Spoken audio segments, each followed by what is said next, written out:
Good afternoon.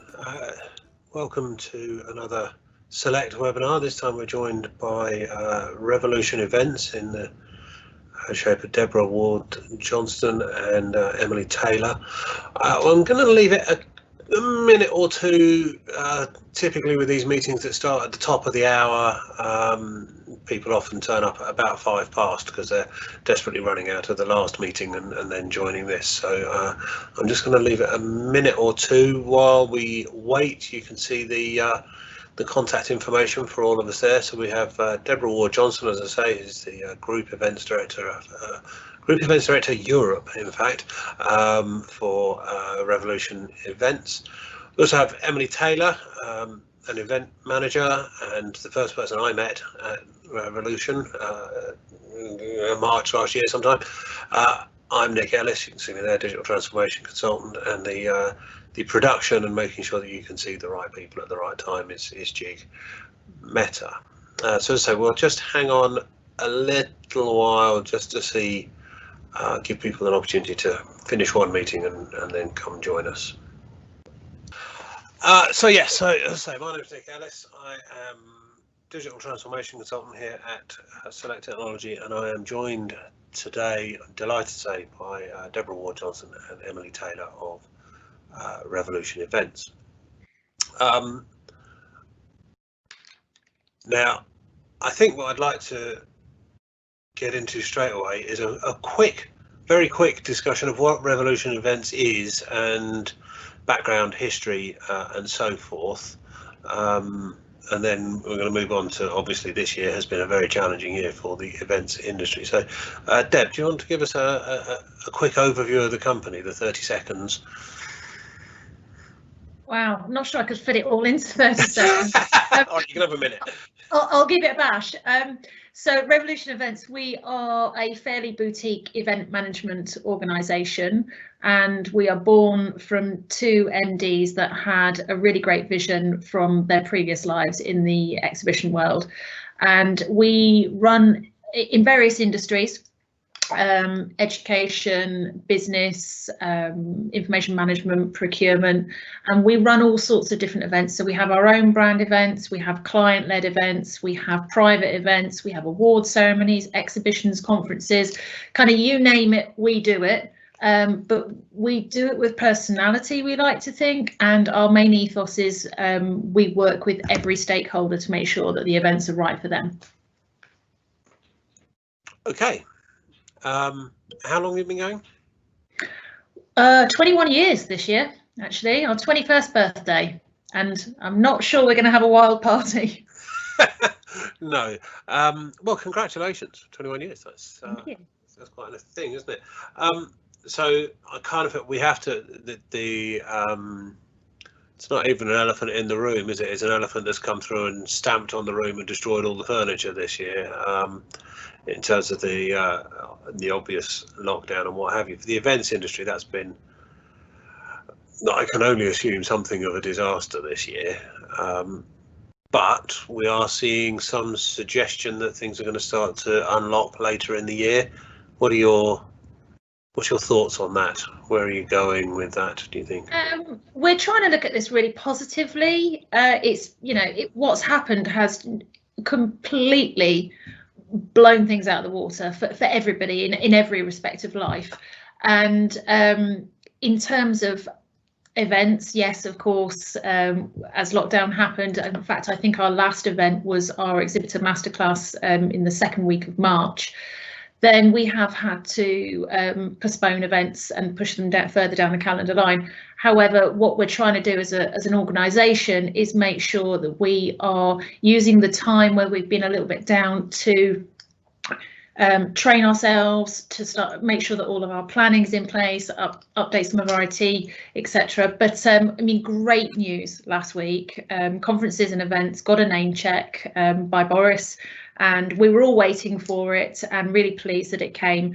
And we as a company work very closely with the Association of Event Organisers, AEO. So we had foreseen that a date was coming. So we have a date of the 1st of October when live conferences and events can take place. And what's going to happen before this is during August, the AEO and some other associations will be working with government advisors, and they will create a trial event. So over the weekend, the government released some guidelines on what you need to put in place at a conference or an exhibition or an awards do, etc. So being ever so keen, Sunday afternoon, 2 hours worth of reading, going through that. But the good news is we were already there on a lot of the guidance. So we're not just following the government guidance, we've got our own Revolution events standards that we want to adhere to. Because ultimately events are about bringing people together, and we've spent the last goodness knows how many months being told don't come together. So we want to build confidence and make sure that people feel really safe coming to our events. So we're really on track with that, and I think from the trial events will come, okay, this is what it says on paper, this is actually how it works in reality, let's tweak this, let's tweak that. We'll implement that on top of our own safety standards. In fact, our own standards are probably a little bit higher. And then we look forward to seeing people later on this year and throughout the spring. So it is good news, it is positive, and it's giving us a bit more time to actually build and develop some of the relationships with our key partners. Okay, well, it's good to hear such a positive attitude. I think there has obviously been a lot of stress and a lot of maybe less positive attitudes expressed at points. So it's good that it's that you're able to stay focused on the future. So, I mean, Emily, I know you're particularly involved with the construction side. Again, and that's the industry itself has kept going, as in the construction industry, has kept going pretty much unbroken.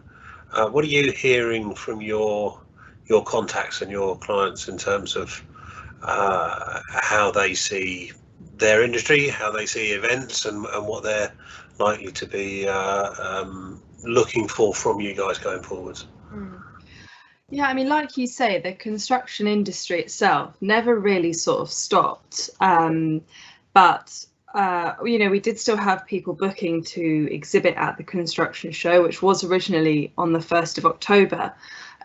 So yeah, we did have people still booking and still keen to make the most of the event, but there were totally understandably some people who were a bit nervous and thought it was a bit of a risk. And, you know, we were assuring people as Revolution Events, we would not put an event on if it wasn't going to be safe for everyone. So we were working hard on ensuring that the event would be as COVID secure.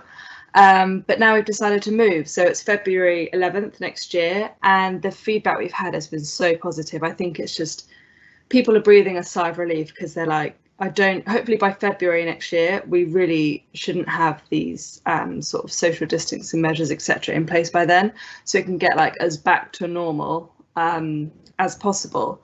So I think a lot of people, especially in the construction industry, are just looking to carry on, just get back to business, you know, work on that business continuity and just crack on with it, really. That's the sort of feedback I've been getting. How do you manage, I mean, you mentioned social distancing. Yeah.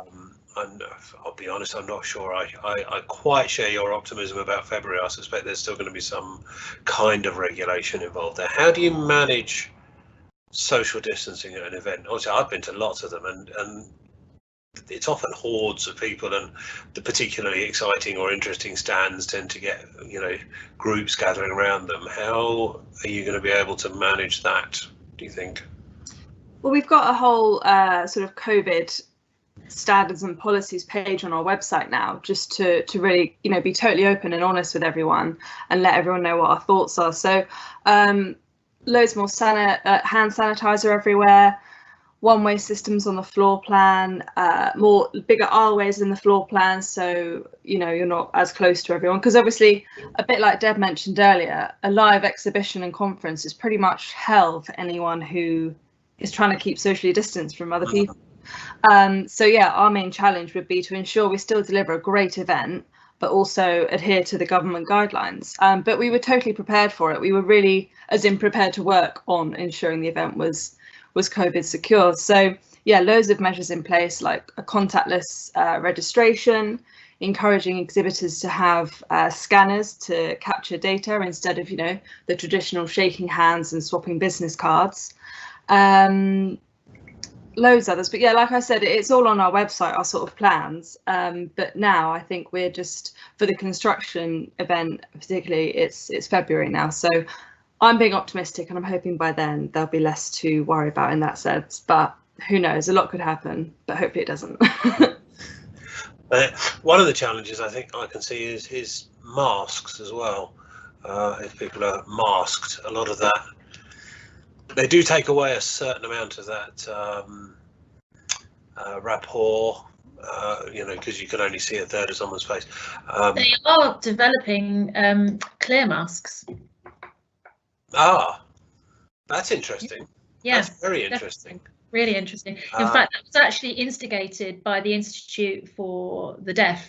But more and more industries are saying, actually, where we're relying on face-to-face contact, we actually see that is really good thought process. So recyclable or biodegradable clear masks are being put into development. That's very interesting. I was going to say, I saw somebody the other day on your point about the deaf and the accessibility for people who are lip reading. Masks is a bit of a disaster. Yeah. The Google Live Transcribe app. Yes. Where you can literally just hold your phone in front of your mouth and it prints it out in text as you're speaking. It solves that. Well, it solves that problem, but addresses it. Yeah, and we're hoping by the time we get to our events that masks are where you can't keep the social distancing. So when you think about one of our traditional exhibition floor plans, there's a lot more space in there than you think. So all of the stands are probably adhering to the social distance guidelines anyway. It's actually going to be about slowing down some of the traffic. Good thing for the sponsors. And just kind of regulating that, and of course we'll have staff to kind of help do that. But as long as we're adhering to those social distance guidelines, we may not necessarily need the masks. So the masks are if you can't comply with that, or if you really are in close proximity to people.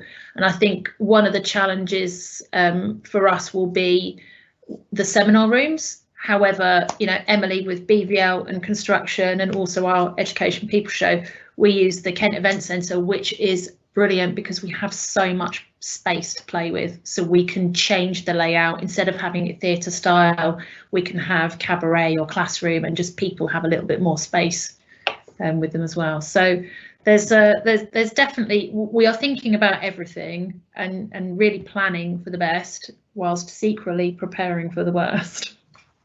I think that's the best approach, isn't it? That's if you prepare for the worst, then if it does happen, at least you've got a plan. But maintain the optimism that you won't need it that is key, and I think it's key to the success of the business, but it's key to individual well-being as well. I think in terms of maintaining a level of optimism. And I haven't put my phone on silent, as you can tell.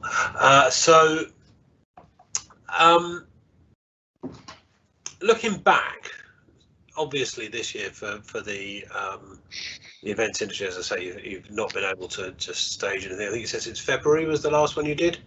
Early March. Middle of March, I think. Mid-March. Is that right? Yeah. So what? It sounds terrible. What have you been doing? How have you been working? How have you been staying in touch with each other? Where have you been working? Have you been remote in the office and so on? Deb? We've had a bit of both, to be honest. We were ahead of the curve where we'd actually started trialing everybody working from home.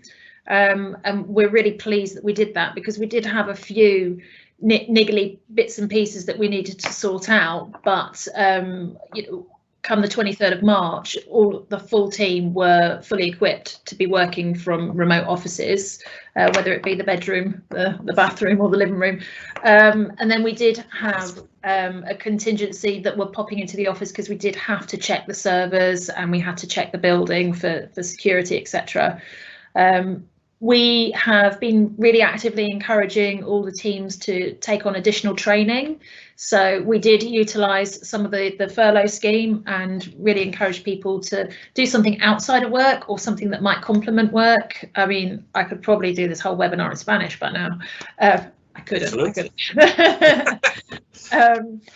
And we have managed to roll out SharePoint throughout lockdown, which has kept us really busy, but that has been an IT project that I've particularly embraced and loved. And to be honest, having the bandwidth to do it has made it so much easier. I mean, it still took a good chunk of time, but I could imagine if we were still running our regular event season, that would have been a lot more challenging. And then I guess one of the challenging things for us with SharePoint was creating, so Nick and I were project managing it, and we created a little project team with a couple of people from various departments, and then we had to roll it out to everybody, and we were all working remote. So trying to roll out a new way of thinking and a new way of working to everybody in their remote offices was it was okay, I think. I mean, Emily, you'll have to answer whether it was okay or not. We certainly used Teams for a lot of that rollout training, which was really, really helpful. Yeah, Teams is well, and of course Teams itself is kind of built into SharePoint, or closely integrated with SharePoint would be a more accurate description. Mm-hmm. Well, yeah, let's ask the question, Emily. You know, how did you find that kind of experience of having your working practices changed and your training done, all without actually being in the same place as the people doing that? Yeah, it was certainly a challenge, and I think poor Deb, she just had to have so much patience and bear with us, because we were all at sort of different stages of our like event cycles, if you know what I mean. So, you know, some of us were gearing up for event, you know, for example, construction, when it was on the 1st of October, you know, I was at that sort of manic sales bit where it's like the last few stands are left on the floor plan, you've got event guide stuff to think about. And at the same time, you know, you're trying to learn this brand new system. And I'm not in the office just to like, because Deb and I sit opposite each other in the office. So normally I'll just be like, Deb, can you help me with this? But she wasn't there. So that's when Teams was really handy, because you could just have a quick call about it. You could share screens. So Deb did that quite a few times with me, sharing her screen with me and just sort of showing me exactly what it was that I was trying to do. But the silver lining, I think, was the timing of it all, because actually working from home, and it's kind of forced everyone, I think, just to sort of slow down a little bit in a good way. And it was actually quite good timing, I think, for us to take on this challenge of updating our software and the way that we do things to work smarter. So yeah, overall, I'd say in a nutshell, it certainly was a challenge, and we're all by no means experts yet. We're all still learning. But we've had some really, really good support. Deb has been brilliant with her patience and sort of breaking things down for us. And yeah, I mean, hopefully this time next year, maybe we'll all be complete pros and won't need any help anymore. But yeah, it's exciting, and it's good to sort of keep at the times, you know, yeah, that's good. Emily, if I let you into a secret, every time you ask me a question, I probably ask Select before I go back to you. Well, I used my resources wisely, but yeah, I mean, Dean was our project lead in rolling out SharePoint, and you know, Dean likewise was very patient with me, and he did make the process really smooth for us. And I'm sure he was very sick of my little instant chats on Teams going, Dean, it's me again, quick question. But yeah, Dean got the project team to the point where we felt incredibly comfortable being able to take on those answers moving forward. So hats off to the Select team there. Thank you. I'll make sure he watches this. He'll make you feel much better. I mean, it's all part of, you sort of said about the lockdown kind of enabling that project, and I've heard that a lot of this phrase, build back better. which has been adopted by a couple of politicians around the world as well. And I think that there is an opportunity to, and possibly that opportunity is starting to drift away now, but to actually kind of look at how we run our businesses, how things are done, and are we doing things in the most efficient, productive way. I think productivity is, well, everyone on this conversation knows that productivity is a bit of a thing that I bang on about. It's going to become more and more so as we have to adapt to at least months, if not years, of COVID normality, and obviously there's another large political event happening at the end of the year that is going to drive the need for productivity and efficiency even more. Interesting about the leaning over the desk and going, oh, that's a thing that Teams makes possible when working remotely. The thing I miss is, because that requires intentionality. That's you saying, I need to talk to Deb. Normally I would lean over the table, but I can do that on Teams. The bit that I miss is the unintentional. There's a conversation happening over there. Oh, hang on, that's interesting, because that conversation happening over there is happening in a Teams chat that you're not part of now, and you never get to hear it. And I do feel we've lost something a little bit in that. I mean, Emily, I think you've been working from home throughout, if I'm right. So Revolution events, we were sort of split into groups, and then we would take it in turns. So like group A would be on furlough leave, group B would be working from home, and then we'd switch. And then more recently, we've been split into groups again, and then we each have a week in the office, and the rest of us work from home. So I'm in my first week back in the office, and I know exactly what you mean, Nick, because that is one thing I've loved being back in the office, is that I'm sitting in the same room as some of my colleagues, and it's just that general sort of office chit chat, or a little bit like, if a colleague and I are both learning SharePoint, obviously, so we can just quickly say, do you do this the same way I do it? It's just a lot faster, and it's straight away, and you can, there's the body language and everything like that you don't necessarily get over like a chat on Teams. So yeah, being back in the office is lovely.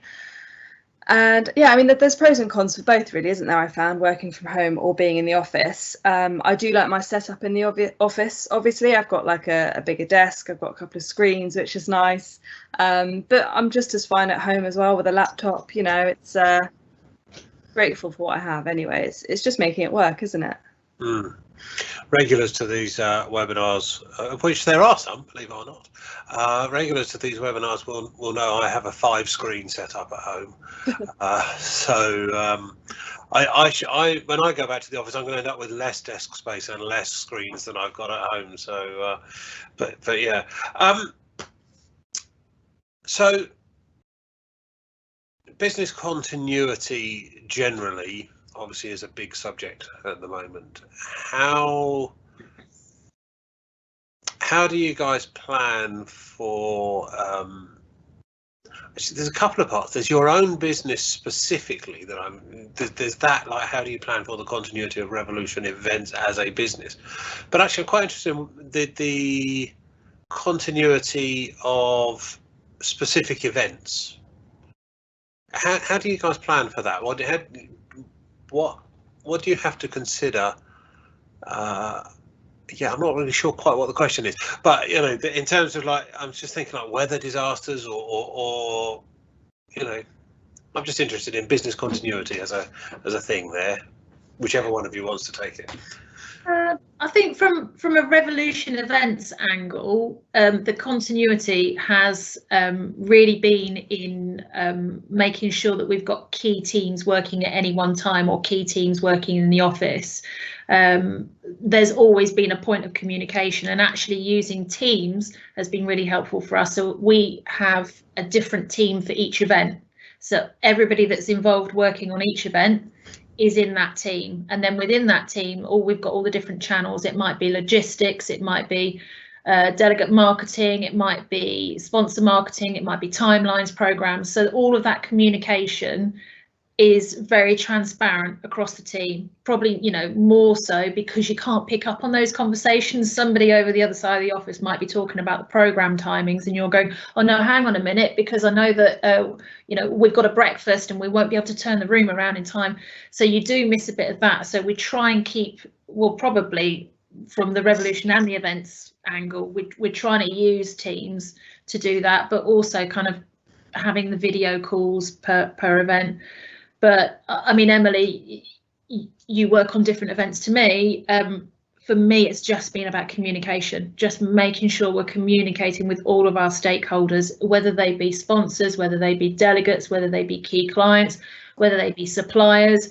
If we can kind of just make sure everybody's in the same loop, we're still driving business forward. So we've still got delegates and sponsors booking into events that are taking place this year, which I think is fantastic. And they're coming back to us saying, because you're telling us what's happening. And it's when things go quiet, I think happened to a lot of the UK in April, when we all went a little bit numb, people were all a bit, nobody kind of wanted to move any chess piece because they didn't know what anybody else was doing. Whereas we were trying to be quite open with people. And as Emily was saying on, for example, like the COVID standards, we want people to know what we're doing. We don't want to hide anything.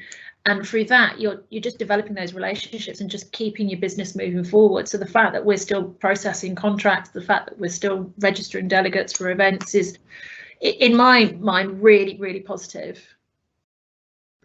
I don't know if that actually answered the question, because I don't really know what the question was. Yeah, it would be difficult for me to pass judgment on whether it answered the question, because I can't entirely pass judgment, as I say, on what the question actually was. So let's do this in rough chronological order. So we talked about looking backwards. Right now, we're just on this sort of cusp of people going back. It sounds like actually you guys are a bit ahead of the curve, that you've had people in and out constantly, which is probably quite a good idea. But have you had to, what have you had to do? You had to reconfigure your office, reconfigure your teams and that sort of thing? The office is open plan, as well, you know, and actually we've been going around with tape measures. It's not too bad. There are a couple of tables where we will have to put some screens in between, but all of the doors get open when the first person's in. We've got spray and sanitizer everywhere. We've got thermometers, so people have to take their temperature as well. So it's not been massive changes, because we're kind of already laid out for it. It's very minimal structural change that we need, which is good, which is really positive. But we have to be very aware that each individual person has looked at what's happened this year in a very different light, depending on your own personal circumstance. So we've started, but we're starting small, and we're trying to build the confidence within our own teams to kind of get back to where we need to be. Yeah, I think I mean the big challenge, the big challenge this year. I was going to say the big challenge this year and then not mention coronavirus there. That was, you know, the second big challenge this year. I think it has been on the people impact in terms of the, you know, individual motivation, mental health, all those things that everybody's talking about, which actually I think is a good thing in a way, that everybody's talking about this, and it's in a way that possibly we didn't in the past. That maintaining contact, again, this is going to be one of those slightly shapeless questions. Discuss. I'll give it to Emily this time. She can discuss. Yeah, too, because Emily is our mental wellbeing officer. Ah, picked the right person there. There we go, Emily. Let's talk about mental health. So, what are you guys doing to support? I guess internally and externally. I guess that there are going to be spills in both directions. So one of our channels on Teams is all about mental health and well-being, and it's just reminding me. Actually, I think I'm a little bit behind. But Every month we focus on sort of what the topic of the month is, and any articles or sort of podcast recommendations or anything that are sort of associated with that topic of the month, just to share it with colleagues and stuff. Every Monday morning when we pre-lockdown, we had a Monday morning meeting as a team in the office together, so we've made sure to keep doing that via Teams every morning. Just it's just nice to see your other colleagues' faces, and even if you're not talking about work, what have you all been up to over the weekend? Anyone got any good film recommendations on Netflix? Just normal chit chat. One of our colleagues, Adele, she runs a fitness company on the side, and so for a long time, for those who were working or those who were in the groups that were on furlough as well, all of us had the opportunity. I think it was 4 o'clock on a Friday. She would do a clubber-size class for us, which was great fun because, again, you get to see your colleagues, but you get to sort of prance around in your living room, and you can watch your colleagues prancing around in their living rooms too. And it was just a really good laugh, especially on a Friday, because then the weekend was yours kind of thing. And naturally, I guess over the years, working for Revolution Events, that our bosses and directors, they all have open door policies. Like Deb said, it's an open office anyway, so there aren't really any doors to open. But that you could go to them, if you had an issue or you needed some time off or something. I think, as Deb said earlier, with our exhibitors, communication is really important, but same with internally, staff wise, just being open and honest, I guess, with your colleagues with how you're doing. And it's also a benefit of being a fairly small office. There's about 20 of us in the office, so it means we all know each other really well, so you can tell if someone's having an off day, or if someone just needs a bit of space or an extra coffee or something. It's just being there for each other.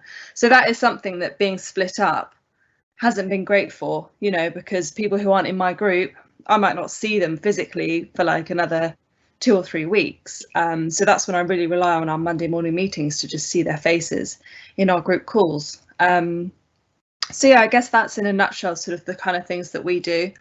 Outside of work, I think lockdown has probably really affected some people, in a good way and a bad way. Introverts, I think, have actually really enjoyed lockdown secretly, because you don't have to go out if you don't want to. You don't have to go to those plans that you normally would be dreading.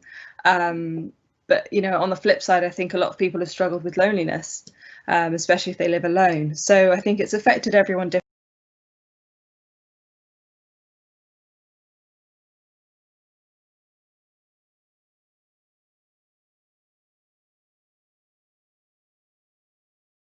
Somehow you've got muted, Emily. Sorry, only you can unmute yourself. Sorry. Am I back? Yeah, you are back. Yes. How was it? Was it that boring? Sorry, it most certainly was not. I apologise. I was coming to an end anyway. I was just saying, hopefully soon we can pop in and see our nans and check that everyone's all right, and our friends that live alone, meet up and get back to the more sort of social plans. Yes, I think the anxiety element has been obviously a key thing over the last, and it seems to be ramping, I notice, in the last few weeks actually generally. But I agree with you, the regular contact in some form. We actually have every Friday evening at the end of the working day from 5 till 6 we have a collective teams meeting where we all go and get a beer out of the fridge and we'll just sit about and natter about nonsense largely. There's the recurring joke: anybody doing anything good this weekend?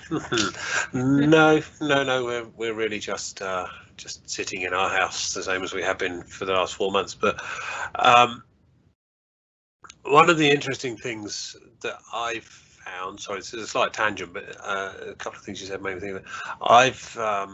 I've been with Select for just over 8 months now, and I've spent 4.5 of those in lockdown.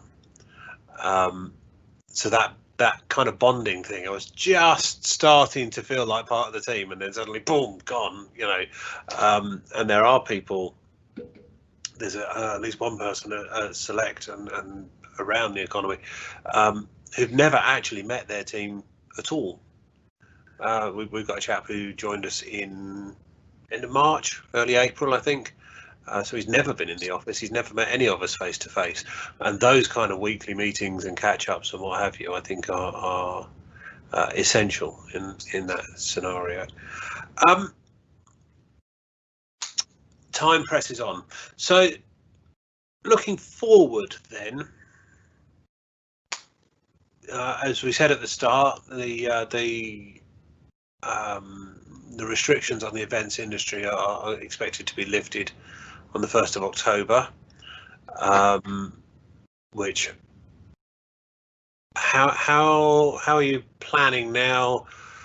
What are you planning? What are the events that are upcoming? What should people be signing up for and saying, yes, I'm definitely going to come to that? All of them. All of them. Okay. I don't work in construction. Doesn't matter. You'll meet really interesting people there.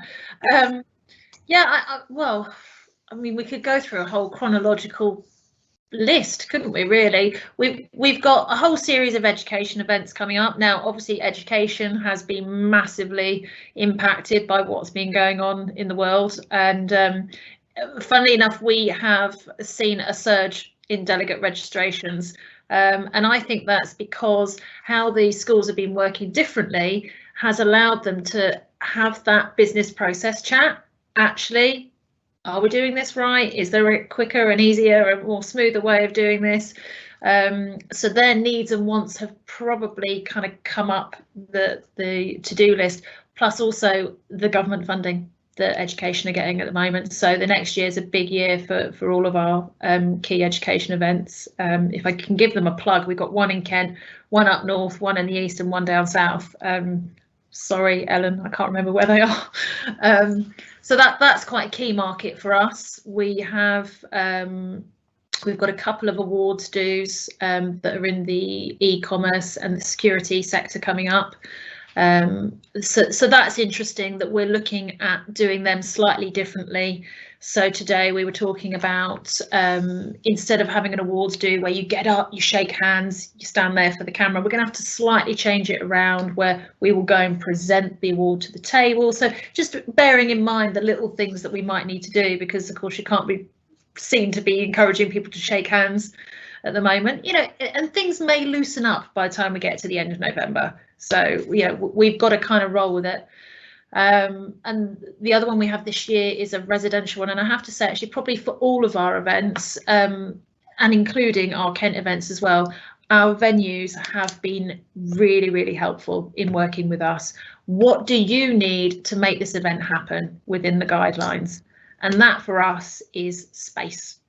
Absolutely, first and foremost is space, and the venues are really working closely with us and suppliers as well. Stand suppliers talking to us about screens in front of stands and stuff like that, and then rolling into obviously construction is in a really good position. Emily, I know you've got so many delegates registered for that and sponsors, so you're kind of just picking it up and moving it really just to a safer timeline, and then before we know it we're back to Business Vision Live. Yeah. And then we're all going to want a summer holiday. So it's going to be a busy end of the year and a busy start to the year for us. So hence all the planning now. And a busy middle actually as well, just to sort of know what you said, because construction, for example, we're going to have this year's event is now February next year, but then we're still going to have it in October 2021. So it's going to be a crazy year next year actually. Which is mental. Those award ceremonies, I'm guessing the drinking far too much and then the dance floor at the end, that's going to be probably ruled out going forwards. It is likely that we are removing the dance floor, sadly. However, you can always chair dance, can't you? If we're talking about having it slightly earlier in the day, so we're going to go out to the market and say, do you want to start at 4 o'clock, 5 o'clock, 6 o'clock? Because of course, particularly if you're working in central London, you have to bear in mind travel or hotel accommodation. Are people going to do that? I can't tell people not to drink, but there might be a few less bottles of wine consumed because, of course, as we've all seen, social distancing can potentially go out the window, but we don't do many events where there's too much alcohol involved. No, and I wasn't suggesting but it is a challenge. It is a challenge for an awards do. You're right. I wouldn't mean to suggest any disreputability. I mean, it's almost like you know us, Nick. I think the first time we met, you said, "Oh, we should go and have lots to drink." So base it on that. So, okay. I think, I mean, we're coming up to 1:45. Is there anything else that you particularly wanted to get across that I have failed to ask you about? Because we've had precisely no questions, which is always, I don't know quite how to feel about that, but. I think maybe just the biggest thing that we're trying to get out to people about us as a business is we're here to listen. So if you've got a thought or an idea, if you're targeting one of the markets that we reach out to, but you have concerns about perhaps how the floor plan is going to look, you want to book up but you can't afford to pay for it now, we're just saying, do you know what, guys, just talk to us. We're humans, and we're really trying to make a lot of our business decisions based on humanity. And I would like to think that we're all really approachable.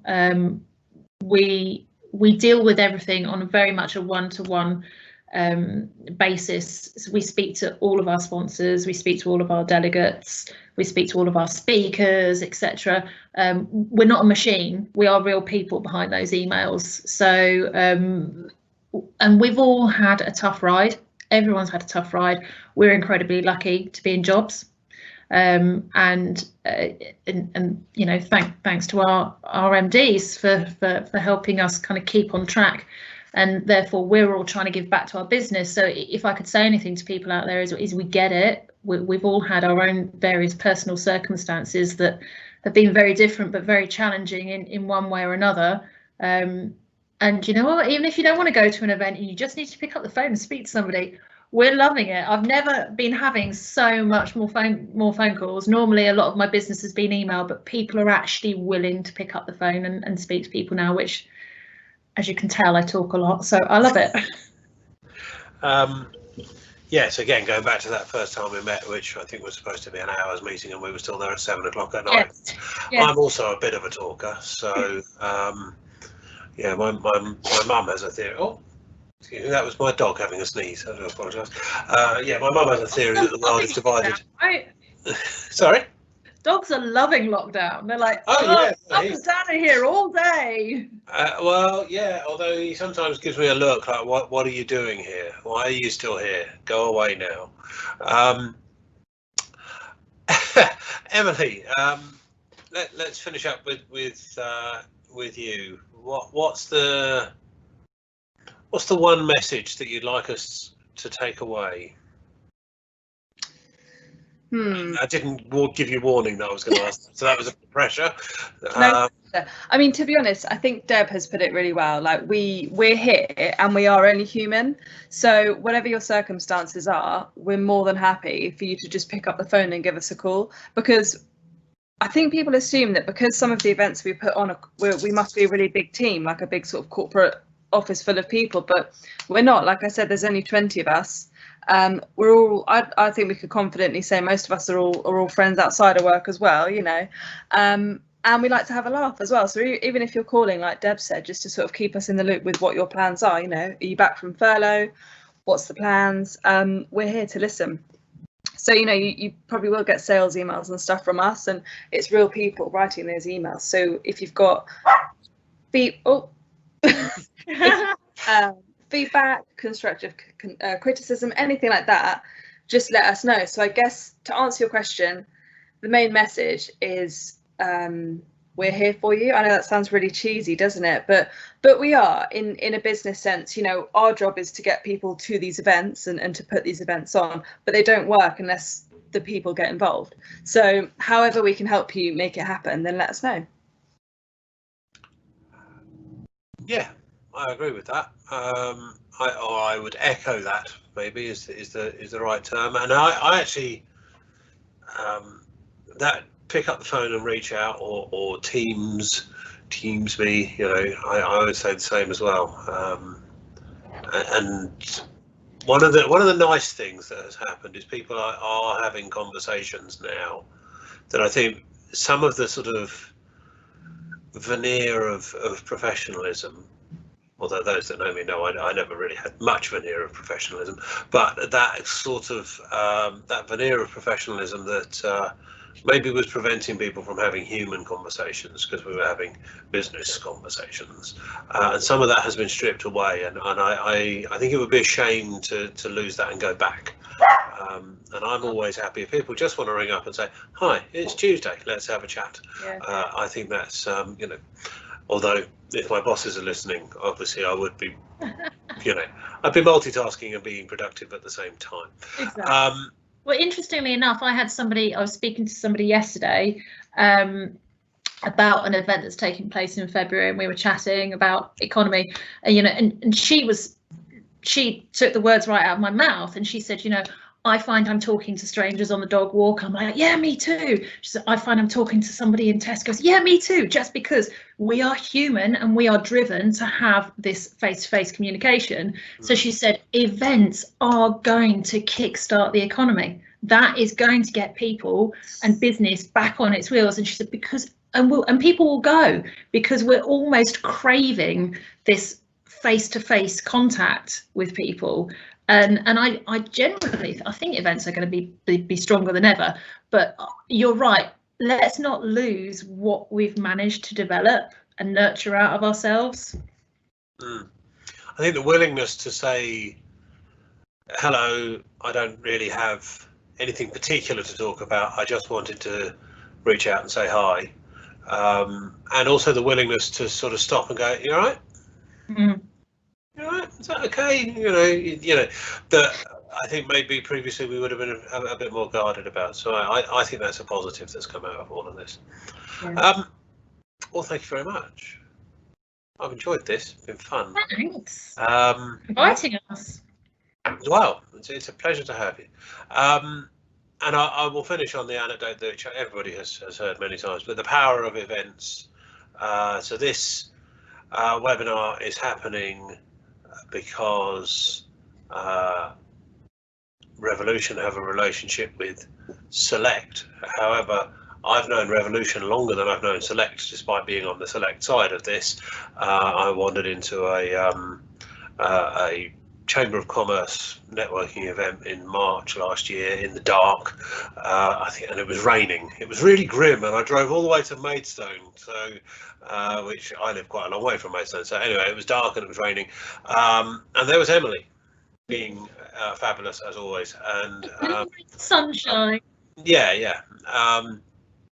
And promoting the values of Business Vision Live, and I was freelance at the time, and I thought, oh, why not? And then that led me to Business Vision Live, and then at Business Vision Live, I met the Chamber of Commerce guy who said, oh, you should meet this person who works at Select, and then that led to a conversation, which led to another conversation, which ultimately led to me giving up being freelance and coming and working at Select, and now here we are.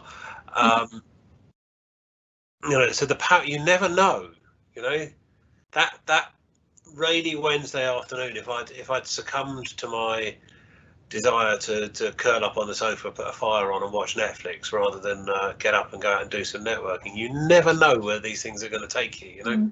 So yeah, I'm a complete believer in the power of events. Sorry, Emily? Sorry to interrupt you. It just goes to show the power of face-to-face, doesn't it, and networking. It does. It's such a loop that we've all gone into, but like you say, it was so tempting back then to not go, because it was, you know, dark by like 5:30 in the afternoon. It was raining. You've got to drive to Maidstone. You can't park outside. You've got to walk there. Blah blah blah. But it was so worth it, because, you know, I get new connections every time I go, and you know, since we've met, we've had you exhibiting at BBL. You and Select as a company have helped us hugely with all of our changes and stuff. So yeah, it's all worked out for the best, hasn't it? Yeah. So there you go. There's a happy note to finish on. Thank you very much. The recording of this will be available on the website, so do come along. Down the side there has been. Sorry? My mother can't wait. Your mother can't wait to watch it on the website. Okay. Yeah. Yeah, I don't think my mother will. So yes, contact information is available down the side, but we're all on LinkedIn. Jig Southern Meta, Nick Ellis and Emily Taylor and Deborah Ward-Johnstone. You can find us all on LinkedIn. Other social networks are available. Yes, and coming up, we have next week, Jig. Is it next week? We're talking to ID Solves, who are data security specialists with presence around the world. So that's going to be an interesting one for the data security nerds of the world, of which I am one. So I don't mean that dismissively.